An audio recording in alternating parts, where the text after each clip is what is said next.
Bwana Yesu asifiwe. Hii ni Apostle Amani Tanzania, mwana wa Nabii Dennis Tanzania. Niko hapa kukueleza ni kwa namna gani kinywa kinachangia kwa asilimia kubwa uweze kuyavuta mema yote ambayo Mungu amekusudia kuyaleta maishani mwako.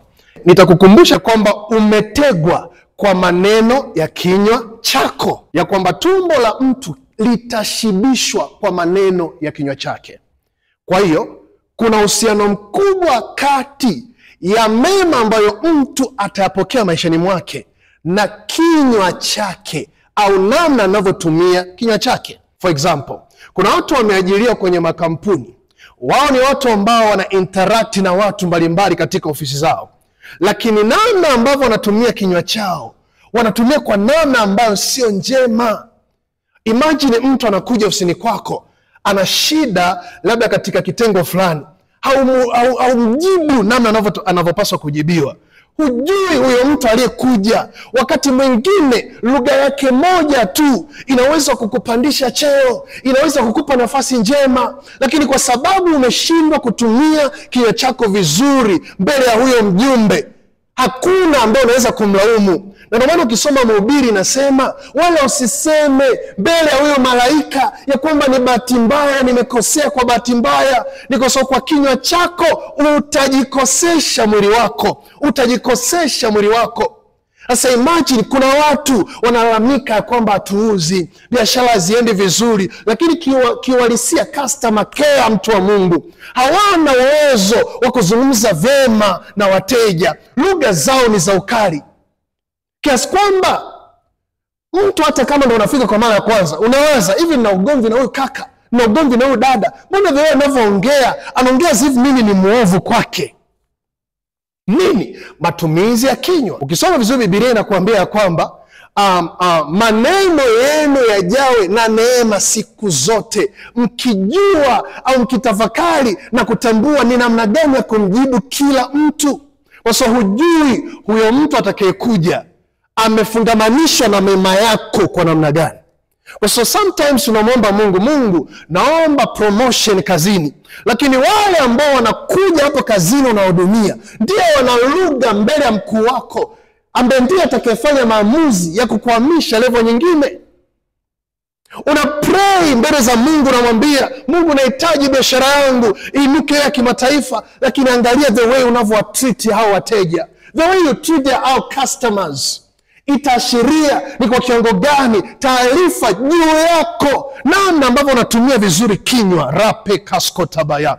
Hiyo itaashiria watu wapeane taarifa kusema kwamba kuna mtu fulani anafanya biashara fulani, ana bidhaa bora, lugha yake ni bora, yeye anakufanya ujisikie ni special. Kwa sababu popote utakapomwomba Mungu, uwe na uhakika atatuma mtu.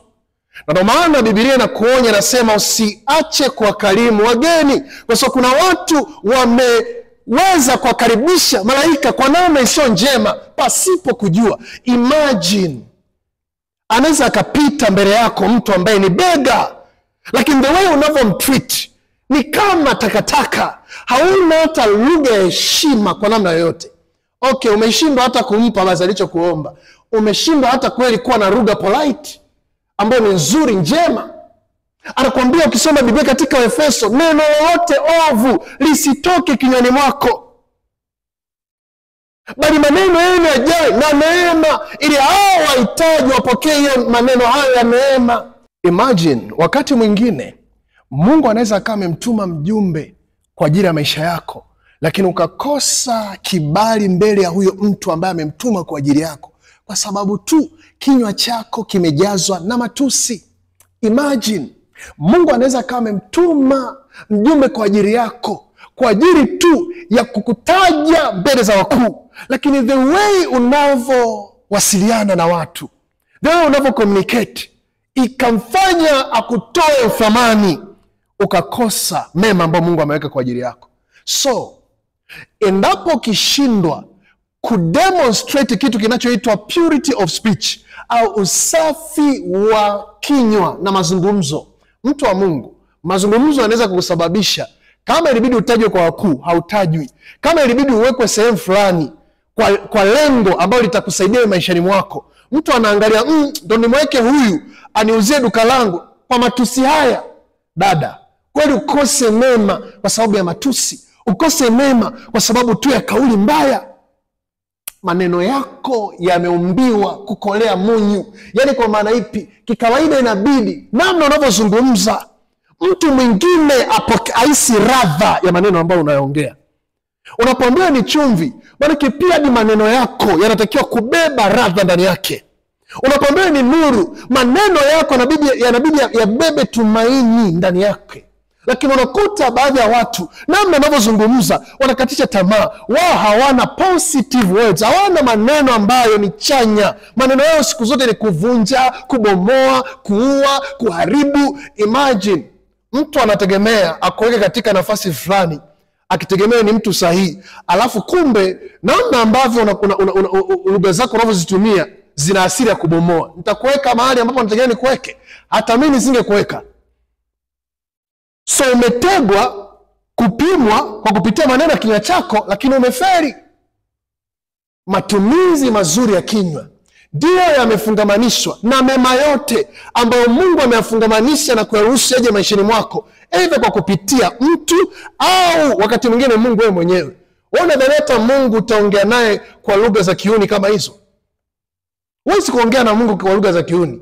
Anakuambia njoo tusemezane, asema Bwana. Ni katika masemezano au mazungumzo ndipo tunavyopima lugha zinazotoka katika kinywa cha mtu. Ni kwa sababu kinachotoka kwenye kinywa cha mtu ndicho kinachoashiria ni nini kilichojazwa ndani yake. Kinywa chako kisipojawa maneno ya neema, bali imejaa maneno ya mvurugano, mtu wa Mungu, popote utakapowekwa, jua wewe na uhakika utaleta mvurugiko.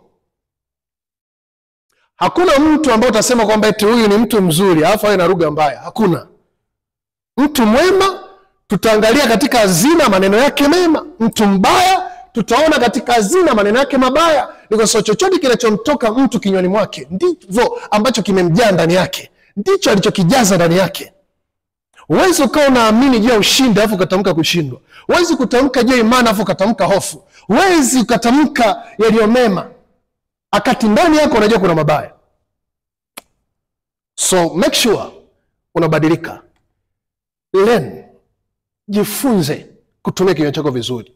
Nje ya hapo utalaumu kwamba Mungu nimekuomba muda mrefu, Mungu nimefunga, Mungu nimetoa kila aina ya sadaka, lakini kumbe Mungu tayari alishamtuma mjumbe kwa ajili yako. Kilichokukwamisha ni maneno ya kinywa chako. Usije ukasema mbele ya huyo mjumbe, mbele ya huyo malaika ya kwamba ni bahati mbaya.